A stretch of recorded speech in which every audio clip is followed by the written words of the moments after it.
Hello friends, welcome to my channel. I hope you all are doing good.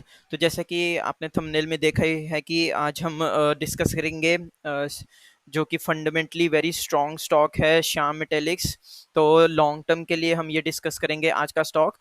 तो आज के topic में हम डिस्कस करेंगे कि कंपनी करती क्या है, कंपनी का ग्रोथ पोटेंशियल क्या है, कंपनी के ग्रोथ प्लान्स क्या हैं और इस सेक्टर का फ्यूचर में क्या स्कोप है।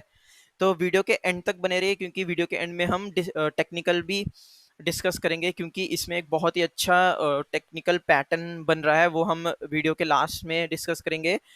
तो वीडियो शुरू करने से पहले आई रिक्वेस्ट, अगर आपको मेरा कंटेंट अच्छा लग रहा है तो please like, share and subscribe. तो चलिए वीडियो को शुरू करते हैं, जानते हैं कि कंपनी करती क्या है पहले स्टार्टिंग में।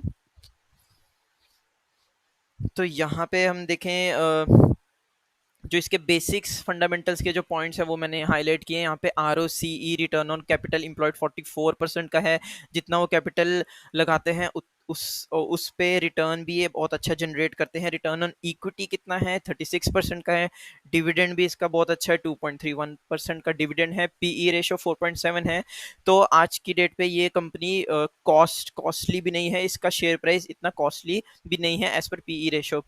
तो Shyam metallic is a leading integrated metal producing company based in India with a focus on long steel product and ferro alloys. तो ये स्टील के प्रोडक्शन में कंपनी है और फेरो एलॉयज का ये प्रोडक्शन करते हैं। तो फेरो एलॉयज किस चीज़ में यूज़ होता है? बेसिकली फेरो एलॉयज यूज़ होता है हमारा जेट इंजन्स में, पावर प्लांट्स में, और जो भी पोल्यूशन कंट्रोल इक्विपमेंट्स होते हैं।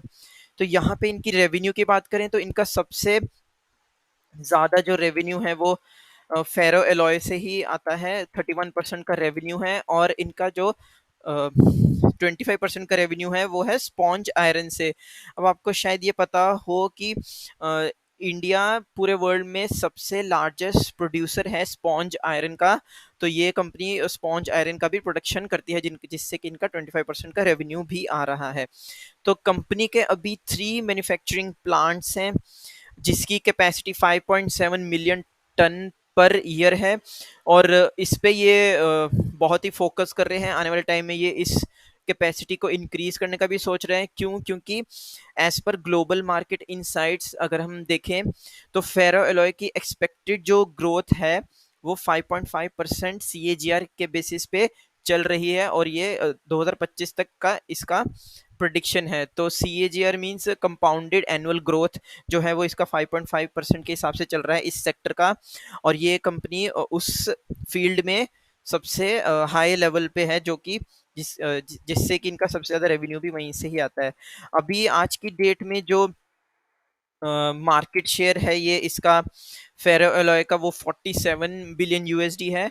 बट आने वाले सालों में 2025 तक 70 बिलियन यूएसडी तक भी चला जाएगा। इसका मैं लिंक आपको डिस्क्रिप्शन बॉक्स में शेयर कर दूंगा, अगर आपको और इन्फॉर्मेशन देखनी है और स्टडी करना है तो इनकी ग्रोथ स्ट्रेटजी क्या है? तो इनकी ग्रोथ स्ट्रेटजी, जैसे कि मैं अभी डिस्कस कर रहा था, कि ये अपना प्रोडक्शन कैपेसिटी को इंक्रीज कर रहे हैं, अपना प्लांट एंड मशीनरी में इन्वेस्ट कर रहे हैं। तो 2025 तक ये अपना कैपेसिटी ऑलमोस्ट डबल कर देंगे। तो चलिए अब हम थोड़े से नंबर्स जो है वो देख लेते हैं। सबसे पहले कंपैरिजन कर लेते हैं कि इसके पीयर्स के साथ जो इसके कंपटीटर्स हैं। तो यहाँ पे देखें, बहुत ही इंटरेस्टिंग चीज़ें हैं कि एक तो कंपनी का पीई रेशो कम है सभी कंपनी से। कंपनी का डिविडेंड, लेकिन कंपनी का डिविडेंड सब कंपनी से ज़्यादा है। कंपनी का नेट प्रॉफिट भी सभी कंपनी से ज़्यादा है, इसके कंपटीटर्स जो भी हैं। तो यहाँ पे ये इसके फंडामेंटल्स तो बहुत ही अच्छे लग रहे हैं। उस हिसाब से तो हम इसमें बाइंग पोजीशन बना सकते हैं। बट चलिए आगे देखते हैं। तो यहाँ पे सेल्स भी देखें तो 1000 करोड़ से 3000 करोड़ तक पहुंच चुके हैं ये। हालांकि इनका अभी ऑपरेटिंग मार्जिन जो है वो कम हुआ है। क्यों? क्योंकि अभी इन्फ्लेशन, जैसे कि सबको पता है कि अभी इन्फ्लेशन की वजह से काफ़ी सारे जो रॉ मटेरियल्स हैं उनकी कॉस्ट जो है वो बढ़ गई है। स्टिल इनका इफेक्ट इतना नहीं, थोड़ा सा कम जो है प्रॉफिट मार्जिन हुआ है लास्ट जून क्वार्टर से। नेट प्रॉफिट 414 हुआ है अभी, और पिछले जून क्वार्टर में 458 करोड़ था। और यहाँ पे प्रॉफिट एंड लॉस की बात करें तो सेल्स 4 डिजिट्स से 5 डिजिट्स में आ गया है, नेट प्रॉफिट 3 डिजिट्स से 4 डिजिट्स में पहुंच चुका है। तो यहाँ पे इसके सेल रेवेन्यू और नेट प्रॉफिट भी कंटिन्यूसली ग्रोथ हो रहे हैं। अब हम बैलेंस शीट के बारे में बात करते हैं। यहाँ पे इनके रिजर्व्स अगर आप देखें तो बहुत ही शानदार रिजर्व्स हैं। 5500 करोड़ के इनके खुद का पैसा है और इनकी बोरोइंग सिर्फ 500 करोड़ की है, जो कि 1100 करोड़ 2020 में से घट के आधी हो गई है। तो यहाँ पे आप देखेंगे किस तरह से ये कंपनी लगातार अपने डेट्स क्लियर कर रही है। ऑलमोस्ट जीरो डेट कंपनी के पास में है और इनके अब खुद का पैसा भी काफ़ी अच्छा बढ़ता जा रहा है। अब जैसे कि मैं डिस्कस कर रहा था पहले कि इनका फिक्स्ड एसेट्स में ये इन्वेस्ट कर रहे हैं, क्योंकि इनको अपना प्रोडक्शन कैपेसिटी को इंक्रीज करना है। तो यहाँ पे ये प्लांट एंड मशीनरी में लगातार इन्वेस्ट कर रहे हैं। तो चलिए इसके अब हम शेयर होल्डिंग पैटर्न भी देख लेते हैं। तो शेयर होल्डिंग पैटर्न में इनका फुल अभी 88% का प्रोमोटर के पास होल्डिंग पड़ा हुआ है। अभी ये आने वाले 3 सालों, क्योंकि ये अभी जून 2021 में ही आई थिंक ये लिस्टिंग में आया था। तो अभी आने वाले 3 सालों में इनको अपना शेयर होल्डिंग पैटर्न को रिड्यूस करना पड़ेगा 75% तक। तो तब हम देखेंगे। तो यहाँ पे एफआईआई की होल्डिंग जून में थोड़ी सी कम हुई है, बट डीआईआई की होल्डिंग बढ़ गई है। डोमेस्टिक इंस्टीट्यूशंस की होल्डिंग जो है यहाँ पे बड़ी है। और यहाँ पे कॉन कॉल में यहाँ पे एक पीपीटी इन्होंने शेयर की है अगस्त की, जो कि मैंने यहाँ पे ओपन करके रखी हुई है। तो यहाँ पे जो इनके ब्रांड एम्बेसडर हैं वो सलमान खान हैं। तो यहाँ पे ये एक स्टील का प्रमोशन करते हुए दिख रहे हैं, स्टील रॉड का, जो कि कंस्ट्रक्शन में काम आता है। और यहाँ पे कुछ फाइनेंशियल फिगर्स हैं जो हमने अभी डिस्कस किए थे। तो यहाँ पे भी ये वही कह रहे हैं कि अभी जो इनका कैपेसिटी है वो 8 मिलियन टन है, जिसको ये इंक्रीज कर देंगे। और यहाँ पे जो सबसे अच्छी कंपनी क्रिजाइल जो है, जो कि चेक करती है कि कंपनी के कितने डेट्स हैं बैंक्स के पास, तो उसके हिसाब से भी इन्होंने इस कंपनी को A1 रेटिंग दिया है, जो कि बहुत ही बढ़िया है। ये इनके मैनेजमेंट हैं, प्रोमोटर्स मैनेजमेंट। यहाँ पे कुछ फ्लो चार्ट्स हैं, यहाँ पे प्लांट्स की इन्होंने पिक्चर्स शेयर की हुई हैं। और यहाँ पे कुछ और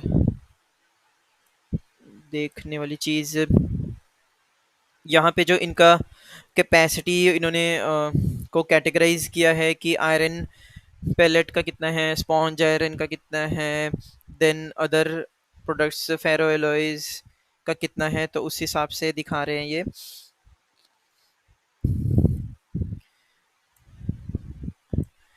और यहाँ पे वेस्ट प्रोडक्ट से ही कैसे उसको रॉ मटेरियल को कैसे फिनिश प्रोडक्ट्स में कन्वर्ट करते हैं वेस्ट प्रोडक्ट्स को, तो इसके बारे में भी थोड़ा सा इन्होंने दिखाया है। और यहाँ पे ये आईटी इनिशिएटिव्स में दिखा रहे हैं कि इनका किन किसके साथ टाई अप है, जैसे एसएपी है, हाना है, अमेजोन, ईवाई है। तो आप इस पीपीटी को जाके screener.in में डिटेल में अगर आपको पढ़ना है तो आप वहाँ यहाँ पे पढ़ सकते हैं। यहाँ पे ये दिखा रहे हैं कि रेवेन्यू तो इंक्रीज हुआ है, बट एबिटा लास्ट क्वार्टर के थ्रू, लास्ट फाइनेंशियल ईयर के जून क्वार्टर के थ्रू में थोड़ा सा यहाँ पे कम हुआ है, बट रेवेन्यू इंक्रीज हुआ है। और यहाँ पे ये इनका प्रॉफिट एंड लॉस स्टेटमेंट है, जो कि हमने अभी थोड़ी देर पहले ही डिस्कस किया है। तो आई थिंक इतना ही है। आप इसको डिटेल में खुद जाके भी स्टडी कर सकते हैं। तो चलिए अभी हम डिस्कस करते हैं कि चार्ट पे ये कैसा दिख रहा है। तो जैसे कि मैं आपसे शेयर कर रहा था कि यहाँ पे एक बहुत ही इंटरेस्टिंग चार्ट पैटर्न भी बन रहा है, तो वो हम देखते हैं। तो यहाँ पे जो है वो मैंने वीकली टाइम फ्रेम में इसको ओपन किया हुआ है। यहाँ पे जो मैंने ये डाउन ट्रेंड में जो एरोज बनाई हुई हैं, दो ट्रेंड लाइन, तो ये जो पैटर्न है, इस पैटर्न को हम बोलते हैं फॉलिंग वेज। तो इस केस में क्या होता है, मोस्टली ये डाउन ट्रेंड में ही आता है। और इस पैटर्न के एंड होने के बाद बेसिकली एक रिवर्सल पैटर्न भी कहते हैं इसको। जब जब ये इस ट्रेंड लाइन से बाहर निकलेगा, ब्रेकआउट देगा, तब ये अपना अप ट्रेंड में कन्वर्ट हो जाएगा। तो अभी यहाँ पे अगर हम देखें कि आज की डेट पे जो भी प्राइस है, इस प्राइस पे भी अगर हम बाय करते हैं और सीधा सीधा हम इसके ऑल टाइम हाई तक अगर हम देखें टारगेट, तो हमारा एटलीस्ट 45% का टारगेट तो बन के आता ही है। तो ये टारगेट मुझे जो लगता है वो 1 साल में भी हो सकता है, या 1 साल या कुछ महीनों में भी हो सकता है। अगर इतने टाइम में हमें 45% का भी गेन मिल रहा है एक अच्छी स्ट्रॉन्ग फंडामेंटल कंपनी से, तो इसके लिए हम वेट कर सकते हैं इतने टारगेट के लिए बिना स्टॉप लॉस के। तो जब भी हम फंडामेंटली कंपनी में इन्वेस्ट करते हैं तो हमें स्टॉप लॉस की ज़रूरत नहीं होती है बेसिकली। अगर वो कंपनी अच्छी है, अच्छा ग्रो कर रही है, तो वो अपने आप ही अप ट्रेंड में आएगी ही आएगी। तो फिर भी यहाँ पे मेरी रिकमेंडेशन कोई भी नहीं है। अब अगर आपको इस स्टॉक में इन्वेस्ट करना है तो आप अपने फाइनेंशियल एडवाइज़र से ज़रूर डिस्कस करें, उसके बाद ही इसमें इन्वेस्ट करें। तो मैं तो इस स्टॉक में बुलिश हूँ, और मेरे हिसाब से तो ये 1 ईयर में हो सकता है ये टारगेट अचीव। अभी मैं आपको बताता हूँ कि ये जो वेज फॉलिंग वेज पैटर्न होता है, इसको अगर जैसे मैं गूगल में भी देख रहा था, तो यहाँ पे भी लिखा हुआ है कि it is falling wedge appears in down trend, it is considered a reversal pattern, it occurs when the price is making lower highs and lower lows which forms two contracting line. जैसे कि हमने देखा कि same similar kind of pattern ही बन रहा है। तो falling wedge usually precedes a reversal in upside and this means that you can look for potential buying opportunities। तो यहाँ पे देखो जैसे ही ब्रेकआउट इसने दिया तो अप ट्रेंड में मूव होने लगा, फिर रिट्रेसमेंट और धीरे धीरे अपसाइड में जाता है ये इस पैटर्न का जो भी स्टॉक है। तो यहाँ पे हमने काफ़ी फंडामेंटल्स भी देखे हैं और टेक्निकल भी देख लिया है। तो आई होप आपको काफ़ी अच्छी नॉलेज मिली हो। तो अगर आपको वीडियो अच्छा लगा हो तो please like share and subscribe, और सीखते रहिए। और learning is very important in stock market. तो अगर आप डेली का 1 आवर भी देते हैं तो तब भी आपको काफ़ी अच्छा नॉलेज मिल सकता है। तो चलिए जल्दी ही मिलते हैं नेक्स्ट वीडियो में। Till then take care, bye bye, have a nice weekend, enjoy, thank you.